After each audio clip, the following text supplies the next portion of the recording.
দিয়া যখন প্যাডেল মারতে মারতে কিছু দূর গেছে, বুকের মধ্যে টেনশন করতে করতে বাবা বুকের মধ্যে ব্যথা চাইপে গেছে।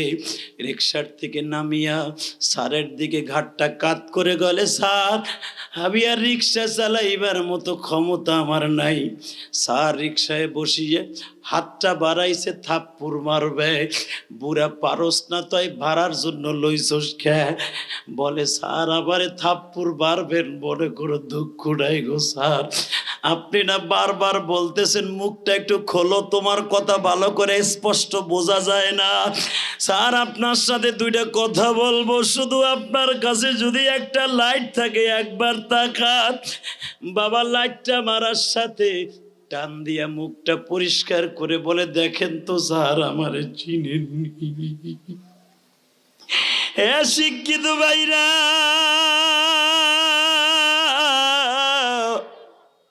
এই দুনিয়ায় টাকা পয়সা দিয়ে অনেক কিছু কিনতে পারবা, জনম দুঃখ মিয়া বাবার আদরটা কোনোদিন কিনতে পারবা না। যারা ছোট্টকালে বাবা হারাইছো তারাই বুঝতে পারবা বাবার জন্য বুকটা কত হাহাকার।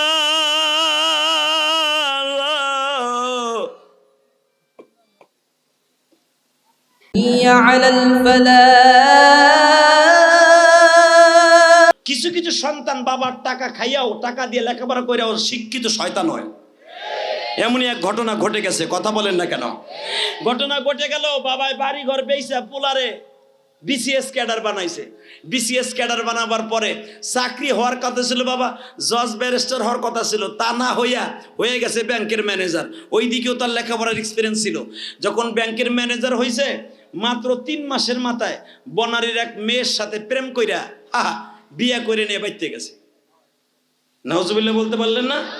বাপ মায়ের জানায় নাই, মাইয়া বিয়ে করে প্রেম করে বাইতে গেছে। বাপ জিজ্ঞেস করছে, এইটা কে? আব্বা এটা তোমার পুত্রবধূ। বাপ কয়, এইটা আমার পুত্রবধূ, চাকরি নেওয়ার সময় বাড়িটা বেচে দাও বাবা, ঘুষ লাগবো, দিলাম। তোরে বিসিএস ক্যাডার বানাইতে লাখ লাখ টাকা খরচ হইলো, সেকালে বাবা টাকা দাও, দিলাম। বিয়ে করার সময় কি আমি একটু জানার অধিকার পারলাম না বাবা? বলে মাইনা নেলে না, তা না হলে ছেলেরে বাদ দাও। নাউজুবিল্লাহ কোন বাজান রে, ছেলে যখন রাগ করে বাড়ির থেকে চইলা যায়, বাবাই মনে মনে কয়, আমি গরিব হইতে পারি কিন্তু তোদের সাথে আমি আপোষ করব না।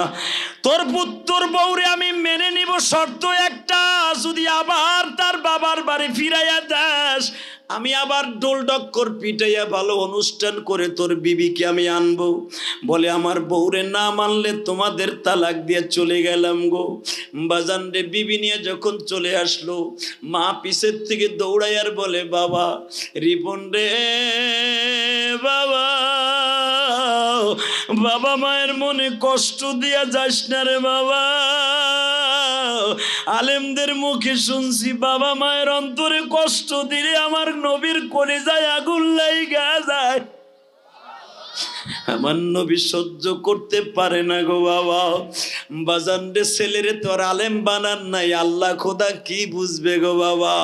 বিবির প্রেমে পড়িয়া বউলিয়া যখন চলে গেল বনানী, ব্যাংকের ম্যানেজারের র্যাঙ্ক বেড়ে গেল, যখন সুন্দর সুন্দর খাবার পাকাইয়া খায়, বাবা মা সেই কুমিল্লা শহরে কষ্টের অন্ধকার জগতেই রয়ে গেল বাবা।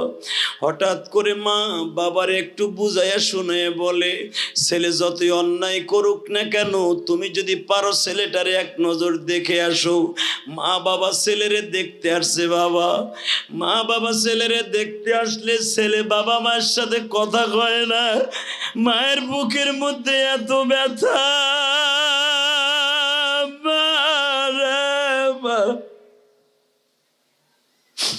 মনের কষ্ট নিয়ে মা বাবা চলে গেল বাবা নিজের গ্রামের বাড়িতে।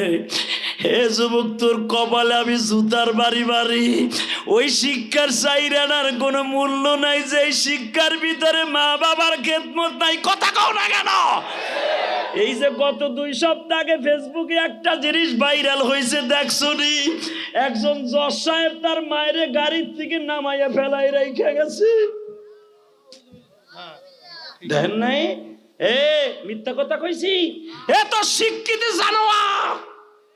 হ্যাঁ, কথা কও না কেন? আজও পর্যন্ত শোনো নাই কোন আলেম তার মা বাবারে রাস্তার মাঝে বেলাই দিছে? জজ সাহেবকে যখন পুলিশে ধরছে, পুলিশ ধরে কলার ধরে তোরে কে জজ বানাইছে বল। মারে জিজ্ঞেস করছে আপনার পোলার কি বিচার চান? জনম দুঃখিনী মা বলে, স্যার আমার পোলার কোনো বিচার চাই না, আমার পোলার দোষ না, আমার পুত্রবধূর ডরে আমার পোলা আমারে ফেলাই দিয়ে গেছে। ঠিক শিক্ষিত জানোয়ার মা বাবার সাথে কথা কয় নাই। আপনারা জানেন ইতিহাস, আপনারা সবাই জানেন, সারা পৃথিবীতে বাস্তব কিছু ঘটনা ঘটাই আল্লাহ আমাদেরকে শিক্ষা দিয়েছেন। এইভাবে এক মতিঝিলের 13 তলার উপরে ছেলে ব্যাংকে বসা, বাবা নিচতলায় সিসি ক্যামেরায় পোলায় দেখছে, দারোয়ান রে বলে দিছে বুড়া যেন উপরে না আসে। আসলে আপনাকে কষ্ট হয়ে গেছে, আর হবে না, মুনাজাত করে দেয়, কি বলেন? আল্লাহুম্মা আমিন। চলবে? তাহলে নাউজুবিল্লাহর ভলিউম বাড়াইলে আমার আল্লাহ খুব খুশি হবে। এই মাদ্রাসার এতিমগুলারে কেন পালতে বলছি, এটা জ্বলন্ত প্রমাণ আমি দেখাই দিয়ে যাই। আপনার পোলা মানুষ হয় নাই, আলেম বানাইতে পারেন নাই। এ বাবা, আলেম হইলেই যে সব আল্লাহর ওলি হয়ে যাবে তাও না। স্কুল কলেজের অনেক ছেলেরা আছে ডাইরেক্ট জান্নাতে চলে যাবে। এমন ভদ্র এবং এমন মা বাবার ভালোবাসার অনেক ছেলে আছে, অনেক মেয়ে আছে, মা বাবার জন্য তারা জীবন দিতে প্রস্তুত। হ্যাঁ, কথা কও না কেন? অনেক মেয়ে আছে জীবনে বিয়াও বসে না মা বাবার খেদমতের জন্য। ইন দি মিন টাইমে বাপরে বলে দারোয়ানের কাছে 300 টাকা দিয়ে বলে বুড়ে রেখে দেয় দে। 300 টাকা যখন দিছে, দারোয়ান বলে টাকা দাও কেন? বলে আপনার উপরে যেতে না করছে। কেন? এই জন্য না করছে, এই তুমি আমার চিনো, আমি কে? আমি বুড়া হয়েছি, তাতে কি হয়েছে? আমি জানো কে? ওই ম্যানেজারের বাপ। দারোয়ান বলে চাচা, তোমার ছেলে এখন ছেলে নেই, ওটা জানোয়ার হয়ে গেছে। তোমার ছেলে বেতন পায় 25,000, আমি বেতন পাই হুদা 2500। এর ভিতরে 500 টাকা আমার ঘর ভাড়া, খাওন দাওন মাসে খরচ করি, আর 2000 টাকা আমার মা বাবার লেগে পাঠিয়ে দিই। এই 300 টাকা দিছে বসের অর্ডার, তুমি আমার মা বাপ না, তোমার আমি অপমান করলে আমার গুনাহ হইব না। তোমার পোলা আমার টেলিফোনে কইছে যাও গা গাডু। বাবাই 300 টাকা দারোয়ানের হাতে দিয়া এইভাবে ফেরত দিয়া বলে তুমি সারেনে বইলো, এই 300 টাকা লাগবে না, আমি এখনো রিক্সার প্যাডেল মারতে পারি। যাও যাও যাও বেটা, তোর স্যাররে বলে দিস আমি আর তার কাছে আসবো না, বলে দিস। বাজান রে বাপ 3-4 দিন রইছে, রিক্সা চালাইয়া পয়সা কামায়, ক্ষুধা লাগলে একটা পামরুটি খায়, একটা কলা খায়। কারণ বাইতে গেলে মা জিগাইব পোলায় কি দিছে, তাহলে যদি মার জন্য কিছু না নিয়ে যাই আর মা কষ্ট পাইব। এই জন্য টাউনে বাবা 2-3 দিন রিক্সা চালাইয়া কিছু পয়সা কামাইয়া কিছু লইয়া মার কাছে গেছে। মায়ে জিজ্ঞেস করে আমার পোলা কথা কইছে? কয় হ কথা কইছে। টাকা দিছে? হ দিছে। কই আমার পোলার টাকা দেখো তো। বাবা রিক্সা চালকের টাকাটা কিন্তু গামে ভিজা থাকে, তাই না বাবা? কয়েকদিনের পুরান টাকা তো, আর ব্যাংকের টাকা তো নতুন, ওই মহিলারা বুঝে। কে তোমার দিয়ে পুরান টাকা? এ বেটা কি হয়েছে তোর মাইকের? পুরান টাকা কে? তুমি সত্য কথা কত। মনে হয় আমার রিপন তোমার সাথে কথা কয় নাই। বাবাই রাত্রে কয় কথা কইস না, এটা আমার কপাল। তোর পোলা আমার সাথে দেখা তো দূরের কথা, দারোয়ান দিয়ে ধাক্কায় বাইর করে দিছে। দারোয়ান দিয়ে ধাক্কায় বাইর করে দিছি। 300 টাকা দিছিল, ফেরত দিয়ে আসছি। আমি এগুলা রিক্সা চালাইয়া কামাইছি।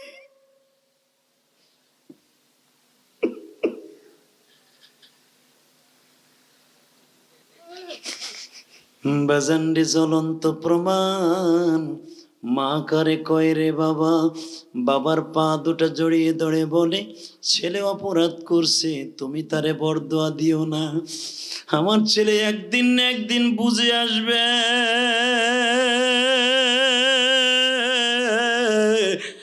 আমার জাদুরে তুমি বরদোয়া দিও না। ও আমার জাদু ভাইরা, তোমাদের 2টা পাও ধরে বলে যায়, এর নাম হলো মা বাবা। মা আর বাবা যায় নামাজে কান্দে, হঠাৎ করে 8 বছর বাবা এইভাবে হয়ে গেছে, আস্তে আস্তে করে কষ্ট জমানো, ব্যথা, বাবা অসুস্থ, মা অসুস্থ, মাঝে মাঝে মন চাইলে টাকা দেয় নলে দেয় না, ঈদের সময় কাপড় দিলে মন চাইলে দেয় নলে দেয় না। 8 বছর পরে এই বছর বাবা রমজান মাসে যখন মসজিদে গুলশান সেন্ট্রাল মসজিদে নামাজ পড়তে গেছে, জুমার নামাজ, জুমার বয়ানে খতিব সাহেব বলে দিছে হুমা জান্নাতুকা ওয়া নারুকা, ওই সন্তানের দোয়া নামাজ রোজা কোনোটা আসমানে যাবে না, যাদের মা বাবার তাদের প্রতি অসন্তুষ্ট, ওর কোন নামাজ রোজা আসমানে, হজ যাকাত যাবে না। এই ওয়াজটা ব্যাংকার শুনে ফেলছে, আজকে মসজিদে আগে যাই ওয়াজটা শুই না মাথার মধ্যে আঘাত করছে। তাহলে আমার এত লাখ লাখ টাকা আমার মা বাবা খাইতে পারে না, আমার এই টাকা কে খাইব, আমার সবই তো বৃথা। বাসায় যাইয়া বিবিকে বলতেছে আমার আজকে অন্তরটা গলে গেছে। কয় কে? তোমারে বিয়ে কইরা মা বাবারে কেমন যেন কষ্ট দিয়ে ফেলেছি, বড় লোকের মেয়ে বলে এই কথা জীবনও বলবা না।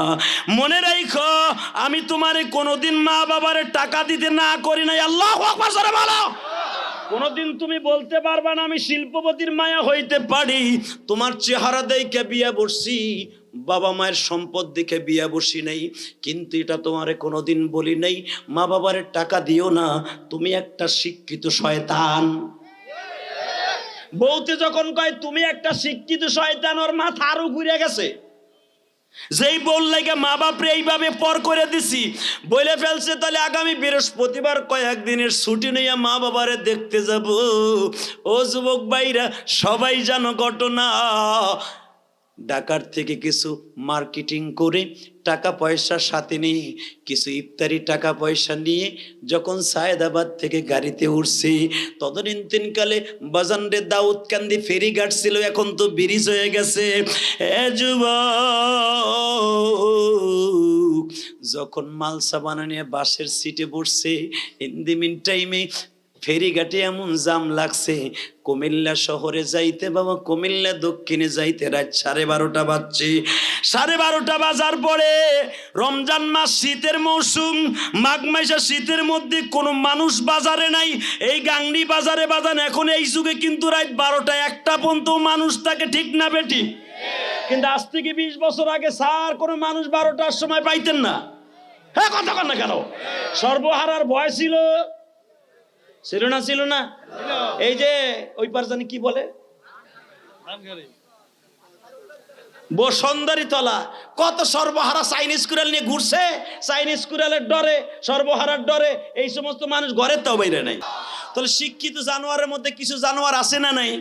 যেরকম এই রিপন এক জানোয়ার, উনি মনে মনে ভাবতেছে রাত 12:30 বাজে, এই কুমিল্লা সদর দক্ষিণে কোনো মানুষ নাই, কোনো গাড়ি ঘোড়া নাই, জামু কেমনে? ইন্দিমিন টাইমে মনে মনে চাই চিন্তা করে যে কোথায় গেলে একটা গাড়ি পাবো, রাত্রে তো বাড়িতেও যাওয়ার দরকার, 12:30টার সময় চোর ডাকাইতের ডর, এত কিছু কোন দিকে যাবো? হঠাৎ করে দেখে একজন লাডি লয়ে দাঁড়ায় রয়েছে। জিজ্ঞেস করে, চাচা এটা কথা জিজ্ঞেস করি, কি এখানে কি কোনো রিক্সা মিক্সা পাওয়া যাবো না? আপনি কি পাগল হয়েছেন নি মিয়া? এই রাত 12:30টার সময় কোনো রিক্সা পাওয়া যাবে? প্রশ্নই ওঠে না। চাচা বাড়িতে যাওয়ার দরকার, একটু গাড়িটা ভাও করে দাও, তোমার দরকার কিছু টাকা দিমনে। বলে শোনেন, আপনি যখন এত কাকুতি মিনতি করে বলতেছেন, একটা কথা শোনেন, রাগ করেন না, এখান থেকে আপনি একটু সামনে অ্যাডভান্স হন। ওখানে যাইবার পরে আমার জানা মতে একটা লোক সারা দিনে গাড়ি চালায় না, সে রাত্রেই শুধু গাড়ি চালায়। এই লোকটা ছাড়া এই বাজারে কোনো রিক্সাওয়ালারে পাইবেন না। আপনি যায় দেখেন সে আসছে কিনা। তবে কয়েকদিন ধরে তার সাথে আমার দেখা হয় না, মনে হয় লোকটা অসুস্থ। বাজান রে হাতের মধ্যে ব্যাগটা লইয়া কিছুদিন অগ্রসর হয়েছে, তাকায় দেখে আর কেউ না, একটা লোক পুরা মাথাটা মাফলার দিয়ে ঘেরা, বাজান রে একটা সানটপে পরিধান করা, কালো ফ্রেমের মধ্যে বিশাল বড় পাওয়ারের একটা চশমা পরিধান করা। ও বাজান, 2 পায়ের মধ্যে বাবা মোটা মোটা মোজা লাগানো, লোকটা রিক্সার উপরে কাইত হয়ে পড়ে আছে। আস্তে যাইয়া ব্যাংকার জিজ্ঞেস করছে, চাচা যাইবানি? যা চাইবা তাই পাইবা। বৃদ্ধা লোকটা মাথাটা উঠাইয়াই দেখে দুনিয়ার চেহারা বাবা কোনোদিন পরিবর্তন করা যেতে পারে, কণ্ঠ কোনোদিন পরিবর্তন করা যায় না। যখন বলছে চাচা যাইবেনি, কণ্ঠটা পরিচিত মনে হয়। স্যার কোথায় যাইবেন? অমক গ্রামে যাব। চাচাই মনে মনে ভাবে ওই গ্রামের বাড়িটা তো আমার। চশমার ফাঁক দিয়ে তাকায় দেখে এই তো আর কেউ না, যেই স্যার রে এত অনেক বছর আগে কোলে করিয়া প্রাইমারি স্কুলে দিয়ে আসছিলাম। স্যার আমি যাব, কত টাকা ভাড়া নিবা? প্রতিদিনই তো স্যার টাকার জন্যই রমজান মাসে রিক্সা চালাই। স্যার আজকে কোনো টাকা চাই না, শুধু উঠে বসেন। রিক্সায় বসাইয়া যখন প্যাডেল মারতেছে, 30 বছর আগের ইতিহাস পড়ে গেছে। এই স্যারের মানুষ করতে যাইয়া বুকের তাজা রক্তগুলো ডাইলে দিছি। আজকে স্যারের রিক্সায় বসিয়া কত কথা কয়, বাবা মনের মধ্যে কষ্ট জায়গা গেছে। রিক্সা দিয়া যখন প্যাডেল মারতে মারতে কিছু দূর গেছে, বুকের মধ্যে টেনশন করতে করতে বাবা বুকের মধ্যে ব্যথা চাইপে গেছে। রিক্সার থেকে নামিয়া স্যারের দিকে ঘাটটা কাত করে গেলে, স্যার আমি আর রিক্সা চালাইবার মতো ক্ষমতা আমার নাই। স্যার রিক্সায় বসিয়ে হাতটা বাড়াইছে, থাপ্পড় মারবে। বুড়া পারস না তাই ভাড়ার জন্য লইছস খে? বলে স্যার আবারে থাপ্পড় মারবেন মনে করে দুঃখ নাই গো স্যার। আপনি না বারবার বলতেছেন মুখটা একটু খোলো, তোমার কথা ভালো করে স্পষ্ট বোঝা যায় না। স্যার আপনার সাথে দুইটা কথা বলবো, শুধু আপনার কাছে যদি একটা লাইট থাকে একবার তাকান। বাবা লাইটটা মারার সাথে টান দিয়া মুখটা পরিষ্কার করে বলে, দেখেন তো স্যার আমারে চিনেননি। হ্যাঁ শিক্ষিত ভাইরা,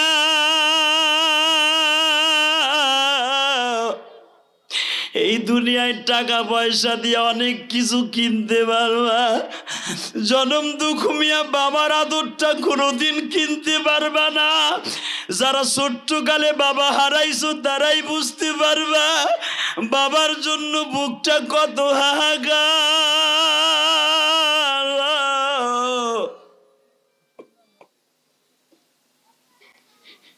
যেই ছাত্র দুইটা আমার খেদমত করলো, ওদের কাছে জিজ্ঞেস করতে পারো ওদের মনে কত কষ্ট গো বাবা। যখন বলে দেখেন তো স্যার আমারে চিনেননি, একটা লাফ দিয়ে বাবার বুকের মধ্যে পড়িয়া বলে, বাবা বাবা, এই কুমিল্লা শহরে সবাই ঘুমায় আর তুমি রিক্সা চালাও। বাবাই বলে, ও সাহেব রিক্সা চালাবো না, কোথায় যাব? আজকে ইফতারিটাও করে রিক্সা নিয়ে বের হয়েছি। যুবক তোর পাও দুইটা ধরছি, আমি জানি না তোর বাবা নাই তোর বাবা নাই। বলে স্যার আজকেও ইফতারিটা করছি, তোমার মা আর আমি এক মুঠ শুকনা মুড়ি দিয়ে আর কলের পানি দিয়া সেহরি যে খাবো এমন জিনিস ঘরে নাই। এই কথা শুনে রিপন সাহেব একটা লাভ দিয়ে বাবারে বুকে নিয়ে বলে, বাবা ও আমি আর তোমারে রিক্সা চালাইতে দিব না। বলে স্যার এই কথা বলেন না গো স্যার, এই রিক্সা চালায় আপনার বিসিএস ক্যাডার বানাইছি। আজকে এত বড় চাকরি পাইয়া বাবারে ভুলে গেছেন। মানুষে খারাপ বলবে বিদায়, আমি রাতের অন্ধকারে রিক্সা চালাই, দিনের বেলা চালাই না। বাবার কাছ থেকে রিক্সাটা কেড়ে নিয়ে বাড়িতে রওনা দিলেন। এ যুবক ভাই, আমি তোর দুইটা পাও ধরছি, এখন শুধু আওয়াজ দিবি। আমার বিশ্বনবী কেন বলেছে হুমা জান্নাতুকা ওয়া নারুকা, মা বাবা তোমার জান্নাত, মা বাবা তোমার জাহান্নাম। যখন বাড়ির সামনে গেছে, বাবার পায়ের আওয়াজ শুনিয়া মা বলতেছে, রিপনের বাবা আসছো? বাবাই বলতেছে, আসছি। ঔষধ আনছো? এমন ঔষধ আনছি খেতে হবে না, একবার দেখলেই তোমার পেটটা ভরে যাবে, তোমার রোগ ভালো হয়ে যাবে। হে আমার গাংনির জাদু ভাইরা, এই দুঃখিনীর গুরুদির কষ্ট দিষ্টারে ভাই। বাবাই বলতেছে, দেখলেই তোমার রোগ ভালো হয়ে যাবে। হে জাদু ভাইরা রে, সন্তানের মুখখানা বাবা মায়ের এত বড় ভিটামিন দুনিয়ার কেউ জানে না। মায়ের অন্তরে সন্তানরে দেখলে কত আনন্দ। যখনই বলছে রোগ ভালো হয়ে যাবে, একটা দৌড় দিয়া মায়ের পা দুটা জড়িয়ে যখন কান্দে, মা রিপন রে বুকে পাইয়া বারবার বলতেছে, বাবা কেমনে আমারে ভুলে রইলি, মা আমারে মাফ করে দাও। রিপনের মাপের কথা শুনিয়া মা সাথে সাথে বললেন, বাবা কোনোদিন সন্তান মা বাবার কাছে অন্যায় করলে সেটা মা বাবা মনে রাখে না। এ রিপন যদি রাত 1টার সময় মায়ের কাছে বাবার কাছে মাপ চাইয়া মাপ পাইতে পারে, এখন রাত বাজান রে 12টার বেশি বাজে, তুমিও যদি আমার মাওলারে দুটা হাত বাড়াই একটা জোরে ডাক দাও, আমার আল্লাহ কিন্তু মায়ের চাইতে দরদি, বাবার চাইতে দরদি। একটা আওয়াজ দিয়ে আল্লাহকে জোরে একটা ডাক দাও তো, জোরে একটা ডাক দাও তো, দাও জোরে ডাক দাও, ডাক দাও আল্লাহকে জোরে একটা ডাক দিয়ে দেখায় দাও, আল্লাহ তোমার অনেক ভালোবাসি। আল্লাহ তোমার পাগলগুলি মার কাছে মাপ চাইলে মাপ পায়, তোমারে ডাক দিয়া মাপ চায়, এদের জীবনের সব গুনাহ মাফ কইরা দাও। জোরে কোন আল্লাহুম্মা আমিন। আল্লাহু আকবার জোরে বলো, মুসলমানের পর আল্লাহু আকবার জোরে বলো। শুধু আমি একটা জিনিস বলতে চাই, যুবক জান্নাতে কি যাইতে চাও? এ জোরে কোন, জান্নাতে যাইতে চাও? যদি জান্নাতে যাইতে চাও, তুমি আমার সাথে বন্ধুত্ব করতে চাও, সারা জীবন গাংনীকে আমার মনে থাকবে, সারা জীবন গাংনীর মা বোনদের কথা মনে থাকবে, সারা জীবন বিশেষ করে যেই যুবকদেরকে আজ থেকে, কারণ গাংনীর থেকে গেছি 2003 সালে, প্রায় 20 বছর হয়ে গেল না? কথা বলে না কেন? প্রায় 20 বছর হয়ে গেল। কত যুবকরে দেখছি মুসলমানেও দেয় না, হেরা দেহি বিয়া বুয়া করে পান পুন খাইয়া আমার সাথে বেশি বুড়ো হয়ে গেছে গা। হ্যাঁ কথা কন না কেন মুসলমানে বলা? আমার ছাত্র যারা আমার কাছে বসে দেয়, ওর দাড়ি পাইকে উলা হয়ে গেছে গা, আর আমার তো দাড়ি একটাও পাকে নাই। আলহামদুলিল্লাহ বলতে পারেন না? চুল একটা দুইটা কি পাকছে কিনা তাও সন্দেহ। সবকিছুর মালিককে। আজকে আমার এই গাংনি যারা আমার কাছে পড়ছে, হ্যাঁ গো মা, তার চুল আর দাড়ি দেখে আমি অবাক হয়ে গেছি, পাইকা মাইকা অস্থির। এ মুসলমানের পোলা, কেন বলছি? যদি জান্নাতে যাইতে চাও, ইলিয়াস রহমান জিহাদির বন্ধু বানাইতে চাও, আমি আর জীবনে আসি বা না আসি, কিন্তু একটা ওয়াদা আমার সাথে দিতে হবে, 5 ওয়াক্ত নামাজ ঠিক মতো কে কে পড়বে দেখি, আল্লাহকে হাত তুলে দেখাও তো। নারায়ে তাকবীর। আল্লাহ হাতগুলো কবুল করো, জোরে করো আমিন। নামান হাত। 2 নাম্বার, আমার সাথে একটা ওয়াদা দিতে হবে, এই মাহারা সন্তান এই 1.5-2 ঘন্টা আলোচনা করার পিছনে একটা সফলতা এখন আমি পাবো, যদি আপনি আমার কথাটা রাখেন। আমি যদি আল্লাহ আমারে মাফ করে, আর মাফ করার সিস্টেম একটা গাড়ি বানায় হেলাইছি। আল্লাহ পাক বলছেন হাদিসে কুদসি, যে ব্যক্তি মসজিদ বানাই দেবে আমি আল্লাহ তাকে জান্নাতে ঘর বানাই দেব। যখন কষ্ট করে একটা মসজিদ বানাইতে আসি, আপনাকে কাছ থেকে কষ্ট করে নিয়ে, ও বাবা তাহলে একটা কথার উত্তর দিবেন, জান্নাতের ঘর যদি আল্লাহ আমাকে একটা দেয়, যদি আমার এই ঘর আল্লাহ কবুল করেন, ওই জান্নাতের রেলগাড়ি যদি হয়, আমরা একসাথে জান্নাতে যাব। শর্ত একটা, মোনাজাত করার আগে এই মাঠ কে কে ছাড়বেন না দেখে, আল্লাহকে হাত তুলে দেখান তো। আমি মোনাজাত করার আগে এই মাঠ কে কে ছাড়বে না? এই দেখো মাঝখানে কিছু কিছু আছে, বুড়াগুলো হাত তুলে নেয়, মনে করছে তোমারটা খাইছি নি আমি। নামান হাত। যারা ওয়াদা করছেন মোনাজাতের আগে কেউ যাবেন না, আমি অনেক খুশি, জোরে কান মারহাবা বলেন তো আল্লাহু আকবার। আল্লাহ আপনি এই হাতগুলোকে কবুল করেন, জোরে কান আমিন। আরো জোরে বলেন আমিন। আর একটা ওয়াদা আমার সাথে দিবেন, যতদিন বাঁচবেন মা বাবার খেদমত করবেন, ইনশাল্লাহ বলেন। তবে অনেকে আমার কাছে বলবেন, হুজুর আমার তো মাও নাই বাবাও নাই, আমি কার কাছে যাব, আমি কার কাছে খেদমত করব? আপনার একটা সিস্টেম আছে, মা বাবারে বছরে যে কয়টা টাকা আপনি খরচ করে খাওয়াইতেন, ঔষধ পানি তেল মোবিল দিয়ে মারে ডাক্তার ডুক্তার যা লাগাইতেন, ওই টাকাগুলো বছরে মায়ের নামে বাবার নামে দিয়ে দিবেন। রাজি আছেন না নাই? যদি এখন ওয়াদা তো ঠিকই করবেন, কিন্তু দেওয়ার সময় কইবেন করতে দেবো। আর একটা ওয়াদা করবেন, যতদিন বাঁচবেন মাঝে মাঝে জুমার নামাজটা পড়ে যায়, বাবার কবরের কাছে দাঁড়ায় 2 ফোঁটা পানি ফেলাই কান্দেন। এখনো পর্যন্ত আমার বিশ্বাস, আল্লাহর কসম করে বলছি, যদি কোনো সন্তান তার বাবা মায়ের কবরের কাছে যাইয়া সূরা ইখলাস ফাতিহা পড়ে দোয়া করে, যদি তার দোয়ার খাতিরে আল্লাহ পাক তার মা বাবাকে মাফ করে দেয়, তোমারও আল্লাহ মাফ করে দিবে। আর আপনিও যখন কবরে যাবেন, ঠিক আপনার এই সন্তানও এই পন্থা অবলম্বন করবে। আর আপনি যদি না যান, আপনার পোলাপান যাবে না। এই যে এখনো পর্যন্ত আমি যখন বাড়িতে যাই, বাড়িতে যাওয়ার সুযোগ পাই না বাবা। আপনারা জানেন আমার বাড়ি গোপালগঞ্জ মুকসিদপুর টেকেরাট, একবারে কাছাকাছি। আমার বাবারও আমি বিল্ডিং করে দিছি, আলহামদুলিল্লাহ বলেন। আমি শুধু টাউনে বাড়ি গাড়ি করছি তা না, আমি আমার বাবার আগে বিল্ডিং করে দিছি, আলহামদুলিল্লাহ বলেন না। বাবারে বিল্ডিং করে দিছি। আব্বা খালি আফসোস করে, মাঝে মাঝে এসে এক রাত ঘুমান না, কে ঘুমাবেন? তো মাঝে মাঝে যখন বাড়িতে আসি, মাহফিল করে আসি, বাড়িতে যখন যাই, গ্রামের বাড়ি মাহফিলে গেলে মাঝে মাঝে বাড়িতে ঘুমাই। তখন ঘুমাইয়া মার কবরটা ফজরের পরে জিয়ারত করতে যাই। চোখের পানি দিয়ে মারে বুঝাইয়া কই, আল্লাহ রে আল্লাহ, আজকে যদি আমার মা থাকতো আর আমার মা দেখতো যে ইলিয়াস আমার বাড়িতে আসছে ওয়াজ করে, আমার মায়ের বুকটা ভরে যাইতো। আল্লাহ, আমার মায়ের কবরে আমার এই সুখের কথাটা পৌঁছে দিও। চোখকে বলতে হয় না, চোখে তুই কান। মার কবরের কাছে দাঁড়াইলি কেন যেন চোখের পানিতে বুক ভেসে যায়। তোমাদেরকে আমি বলি, তোমরা যারা বাবার কবরটা দেখো, মায়ের কবরটা যাইতে আসতে দেখো, মেহেরবানি করে তোমরাও মা বাবার কবরটা জিয়ারত করো। ইনশা কি রাজি আছো না ভাই? রাজি আসো জাদু ভাই, রাজি আসা? আর একটা কথা আমি তোমাদের বলে দিয়ে যাই, সারা জীবন মনে রাখো, মাঝে মাঝে মা বাবারে বুকের মধ্যে নিয়ে মাপ চাইও। যদি তুমি মা বাবার কাছে মাপ চাও, যদি মাপ চাওয়া অবস্থায় মারা যাও, আল্লাহ তোমার কবরটা ভেস্তের বাগান করে দিবে। পৃথিবীতে অনেক সন্তান আছে বাবা মার কাছে কোনোদিন মাপ চাওয়ার সুযোগ পায় না। আমি স্যার একটা কথা বলে দিয়ে যাই, আপনার সন্তানরা কি করছে জানি না। আমি তো আমার মার কাছে যখন মা ছাড়ছি, তখন তো আমার 12 বছর, সাতা কিছুই বুঝতাম না। মায় খালি কইতো মাদ্রাসায় পড়, মাদ্রাসায় পড়লে আমি কবরে শান্তি পাবো। মার কথা বিশ্বাস করতে পারে না। দূর, মাদ্রাসায় পড়লে ভাত পায় না, চাকরি পায় না, টাকা পয়সা ঠিক থাকে না। মায় কইতো একদিন এমন একদিন আসবে তোর টাকার অভাব হবে না। আমি বিশ্বাস করতাম না। তখন মা তো চলে গেল, এখন সেন বুঝি মা কি জিনিস। ঠিক আমার বাবাকে নিয়ে 2011 সালে আমি হজ করছি। আল্লাহ তো আমারে 14-15 বার হজে নিয়েছি, আলহামদুলিল্লাহ বলবেন না।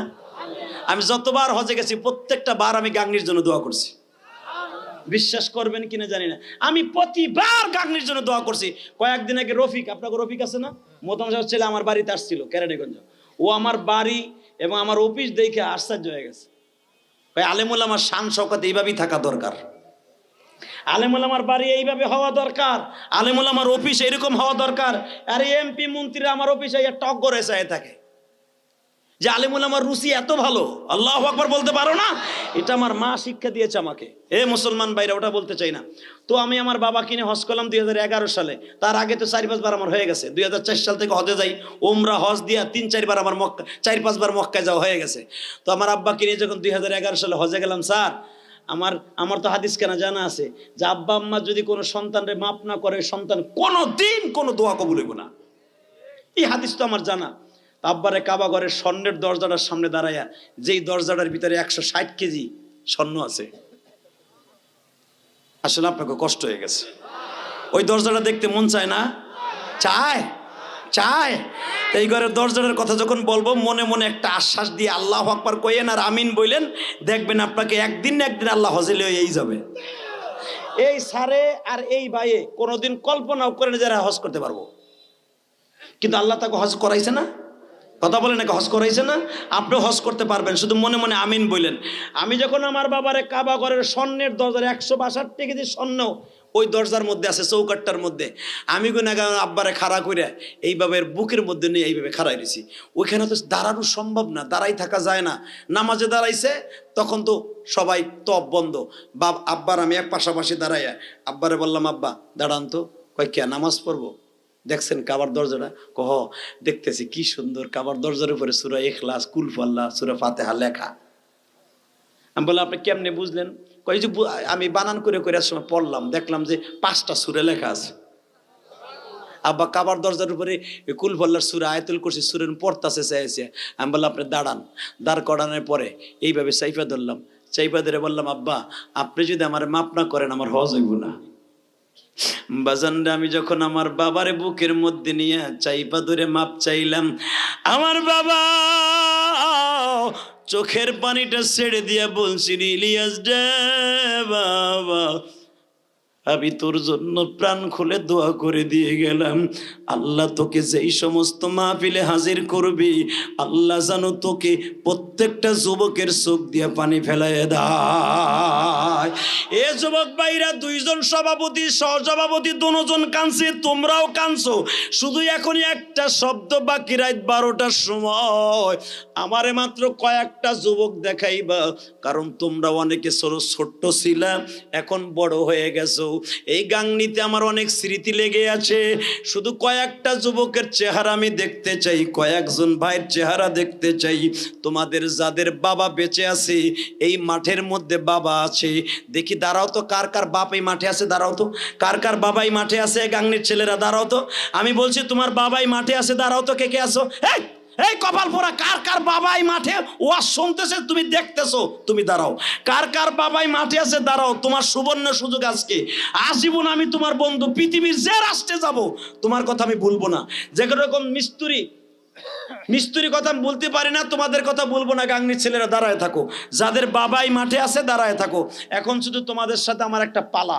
আমি যদি লক্ষ লক্ষ হাদিস সামনে আমার বাবার পাও ধরে মাপ চাইতে পারি, আমি যদি তোমার একটা কথা বলি, একটা দৌড় দিয়ে যাইয়া তোমার জনম দুঃখমে বাবার এই মাঠের মধ্যে খাড়া করাইবা, খাড়া করে বুকের মধ্যে চাইবা ধরে মাপ চাইবা।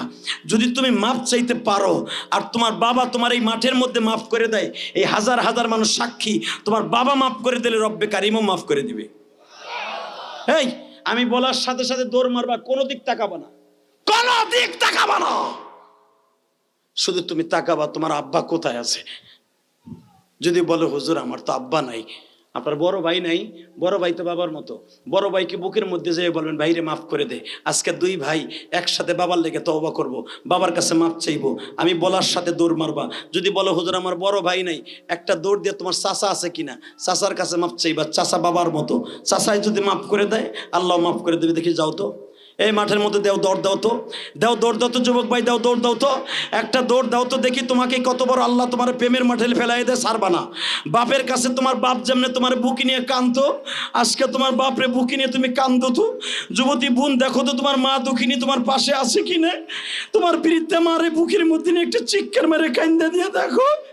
আমি যদি হজ করতে যে বাবারে বুকে নিয়ে কাঁদতে পারি, আবার জনম দুঃখিনী মায়ের জন্য কাঁদতে পারি, যুবক এবার দেখায় দাও তো। এই গাংনী মোল্লার হাটের যুবক দেখায় দে। আল্লাহ তুমি মাফ কইরা দাও যুবক রে। ছাড়বি না যুবক ভাই, ছাড়বেন না। আপনি বাবারে বুকি নিয়ে কাঁদতে থাকেন, দেখেন গরম পানিটা বের করে দেখেন তো কত মজা লাগে। আল্লাহ তুমি মাফ কইরা দাও যুবক রে,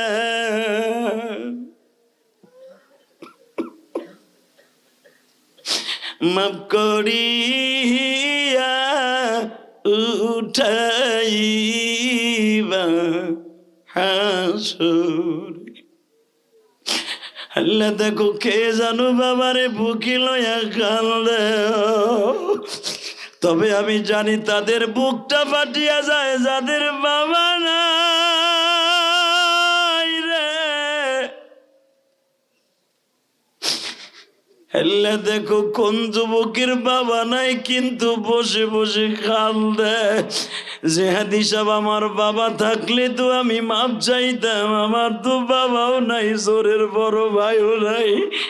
আল্লাহ দেখো কারা জানো কান্দে। যুবক তোমার বাবা নাই, তোমার বড় ভাই নাই, এ যুবক আমি তোর পাও দুইটা ধরছি, ইলিয়াসুর রহমান জিহাদির সাথে বন্ধুত্ব করবা।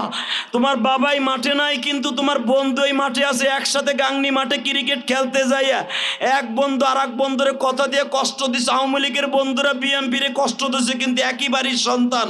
কারো মনে কষ্ট দিয়ে কবরে যাইও না, রব্বে কারিম কোনোদিন মাফ করবে না। দুইটা জিনিস কোনোদিন মাফ করবে না, যদি হক ঠকান, মাইয়ার হক বাবার হক।